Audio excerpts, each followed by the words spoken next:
నువ్వు ఈ వీడియో చూస్తున్నా నీకే చెప్తా ఉంటా చంపడం కరెక్టా అంటే ఇతను చేయడం కూడా తప్పే. ఏ తండ్రికైనా సో ఈ పెద్ద హీరో కాదు కదా, హీరో క్లాప్స్ విజిల్స్ ఓ కేక వేస్తారు. హాయ్ అండి, అందరికి నమస్కారం. ఈ వీడియో చూసే ముందు ప్రతి ఒక్కరు లైక్ చేయండి. ఈ వీడియో ఏంటంటే ఒక సెన్సిటివ్ మ్యాటర్. సో నేనైతే రెస్పాండ్ అవ్వకూడదు అనుకుంటా ఉంటా. ఎందుకంటే అదే మీరందరూ చూసే ఉంటారు, యూట్యూబ్లో చాలా వైరల్ అవుతుంది. ప్రసాద్ అనే వ్యక్తి ఒక అతను చంపేశాడు కదా. సో దాని గురించి రియాక్ట్ అవుదాం అనుకుంటా ఉన్నా. కానీ అది నిజమా, ఎంతవరకు ఏంటి అని కథ అనుకొని అయితే రియాక్ట్ అవ్వలేదు. వీడియో నేనైతే చూశాను. సో మనకు తెలిసిన వాళ్ళు అయితే ఏంటి అని చెప్పారు. సో అది నిజమే అంట. సో అలా చేయడం అనేది, అతను వయసు ఎంత, ఆ పాప వయసు ఎంత, 6 years. సో ఆ మ్యాటర్ వింటనే నా మనసు అయితే చాలా రాత్రి 11 గంటలకు ఆ వీడియో చూసా. సో నాకైతే ఒక అర్ధ గంట అయితే నా కూతురు గుర్తొచ్చింది నాకు. సో నా పాప కూడా 4 years పాప. సో ఆ సంఘటన వింటానే నాకైతే 1 గంట 2 గంటలు అయితే నాకు ఆ కూతురే గుర్తొచ్చింది. అసలు నాకు మైండ్లో అయితే ఏ థాట్ రావట్లే. ఒక ఆడపిల్ల తండ్రికి అంత ఆవేదన ఉంటుందా, అంత బాధ ఉంటుంది అనేది ఆ క్షణం నాకు అర్థమైంది. అతను ఎందుకు చంపాడు, అతనికి ఎంత కసి ఉంటే అతను ఇండియాకి వెళ్ళి ఇక్కడ కోవిడ్కి వచ్చి ఆ మనిషి చేసే విధానం చూశానంటే హ్యాట్స్ ఆఫ్ అతనికి. సో నేనైతే తప్పు రైట్ పక్కన పెడితే ఒక తండ్రిగా అయితే దాంట్లో ఎటువంటి తప్పే నాకైతే 1% కూడా అనిపించలా. సో ఎంత బాధకు గురైంటాడో ఆ తండ్రి అనేది అయితే నాకైతే బాగా మైండ్లోకి అయితే ఎక్కిపోయింది. నాకు పాప వయసు మహా అంటే ఒక 10 yearsగా ఉండదు. చూసిన వీడియోస్ కూడా మీకు చూపిస్తుంది చూడండి, ఓన్లీ ఒక 10 yearsగా ఉండదు. సో ఆ పాప చెప్తా ఉంటే ఏ మనిషికైనా సరే, ఎంత శత్రువుకైనా సరే ఆ పాప మాటలు అక్కడ టచ్ చేశాడు ఇక్కడ టచ్ చేశాడు అని చెప్తా ఉంటే గుండె అయితే తలుక్కుపోతుంది ఎవరికైనా సరే. అక్కడ ఆ పొజిషన్లో మన ఇంట్లో బిడ్డ అయినా ఆడబిడ్డైనా ఊహించుకోండి, ఏం చిన్న బిడ్డ ఎంత బాధపడుతుందో మనమే అర్థం చేసుకోవచ్చు. ఇంకో విషయం ఏంటంటే, ఎందుకు చంపాలనుకున్నాడంటే ఏ మనిషికైనా ఒక లిమిట్స్ ఉన్నాయన్నమాట. సో అతను అంత కష్టపడి ఇండియాకి కోవిడ్కి వెళ్ళిన తర్వాత కూడా అతను కంప్లైంట్ ఇస్తే ఒక్క పోలీసు కూడా దాన్ని పట్టించుకోకుండా దాన్ని రాయబారం చేసి పంపించేశారు.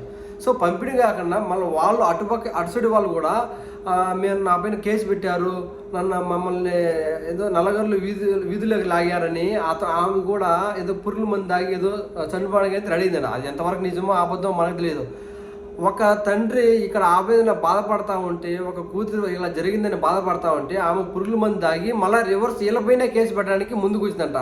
సో ఇంత జరిగి కూడా ఒక తండ్రి ఆ పాపను కాపాడడానికి ఏం చేయాలో దిక్కు తెలియక, అసలు ఏం చేయాలో అని తనలో తనలే బాధపడి ఒక కోవిడ్ నుంచి టికెట్ పెట్టుకొని 4 రోజులు హాలిడే పెట్టుకొని ఇండియాకి వెళ్ళి ఎవరికి తెలియకుండా అతను చంపి మళ్ళీ కోవిడ్కి వచ్చాడంటే, సో అతను ఎంత బాధపడ్డావు ప్రసాద్ బ్రో, నేనైతే ఇమాజిన్ చేసుకోగలుగుతాను. సో ప్రతి ఒక్కరూ తనకి మనం సపోర్ట్గా ఈ పొజిషన్లో ఖచ్చితంగా మనం అందరూ అతనికి సపోర్ట్గా ఉండాలి. ప్రతి ఒక్కరికి ఈ వీడియో షేర్ చేయండి. అతనికి సపోర్ట్గా ఇండియాలో ఉన్న ప్రతి ఒక్కరూ తనకి నిలబడండి. ధైర్యాన్ని ఖచ్చితంగా మీరు చెప్పాలి. ఎందుకంటే ఇలాంటి పొజిషన్ రేపు మన ఇంట్లో జరగచ్చు, మీ ఇంట్లో జరగచ్చు. నువ్వు ఈ వీడియో చూస్తున్నా నీకే చెప్తా ఉంటా, ఈ ఇంట్లో రేపు నీకు జరగచ్చు, రేపు నాకు జరగచ్చు, పక్కింట్లో జరగచ్చు, ఎవరికైనా జరగచ్చు.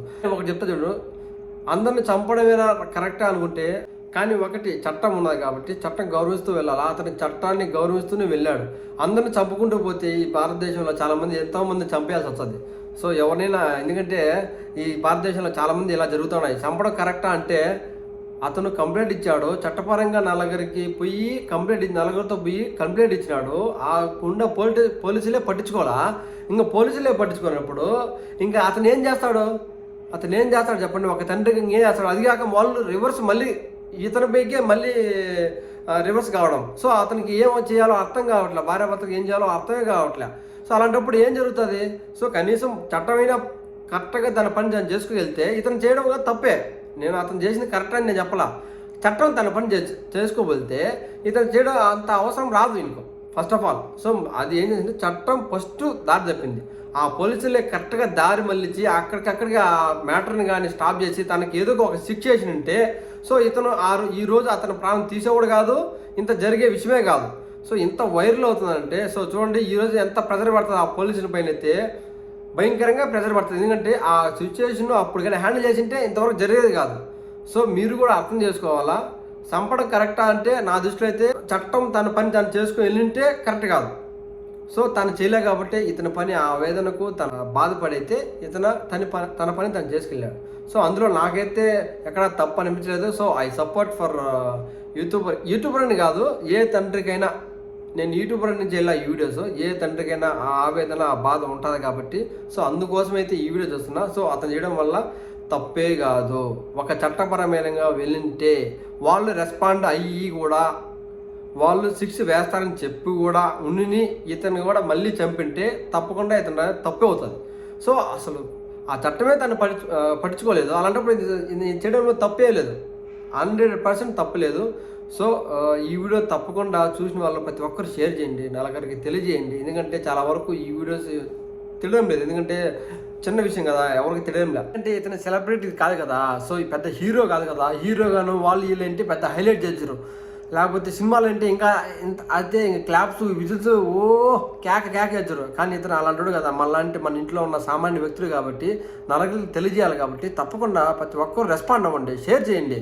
ఎందుకంటే ఈ విషయం ప్రతి ఒక్కరు తెలియజేయాలా. ఎందుకంటే ఈరోజు ఆ ఇంట్లో న్యాయం జరగలా, రేపు నీ ఇంట్లో నీకు న్యాయం జరగదేమో.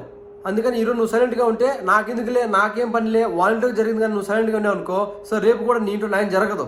అందుకని ప్రతి ఒక్కరు రెస్పాండ్ అవ్వండి, షేర్ చేయండి, నలుగురికి తెలియజేయండి, హ్యాష్ట్యాగ్ కొట్టండి. ప్రతి ఒక్కరికి తెలియజేసి మనస్ఫూర్తిగా కోరుకున్నాను. ఎందుకంటే మీరు నన్ను తప్పుగా అనుకుంటే నేనేం చేయలేను, ఎందుకంటే నా మనసులో ఉన్న ఆవేదన అయితే చెప్తున్నాను. సో ప్రతి ఒక్కరు ప్లీజ్ దయచేసి నన్ను అర్థం చేసుకోవాలని మనస్ఫూర్తిగా కోరుకున్నాను. వీడియోని కంపల్సరీగా షేర్ చేయండి, తప్పకుండా షేర్ చేయండి, నలుగురికి తెలియజేయండి, మీరు కూడా నలుగురికి చెప్పండి. సో సపోర్ట్ ఫర్ ప్రసాద్ భాయ్, మీకేం కాదు, సో ధైర్యంగా ఉండండి భార్య బిడ్డలు. ఎందుకంటే నీకేమో జరిగితే నీ బిడ్డ అన్యాయం అయిపోతుంది, నీ భార్య అన్యాయం అయిపోతుంది, సో అనాథలు అయిపోతారు. ఒక్క క్షణం మీరు ఏం చేసుకోకండి. నీ వీడియో కూడా చూసా, నేను చచ్చిపోతాను, నా భార్య చచ్చిపోతాను, నేను చచ్చిపోతాను. నువ్వు చచ్చిపోతే నీ బిడ్డకు న్యాయం జరిగినట్టు కాదు. సో బీ స్ట్రాంగ్, మీకు ప్రతి ఒక్కరు సపోర్ట్గా ఉంటారు. సో ఈ వీడియో చూస్తే ప్రతి ఒక్కరికి చాలా చాలా థ్యాంక్ యూ సో మచ్. తప్పకుండా లైక్ చేయండి, అలాగే షేర్ చేయండి. జై హింద్.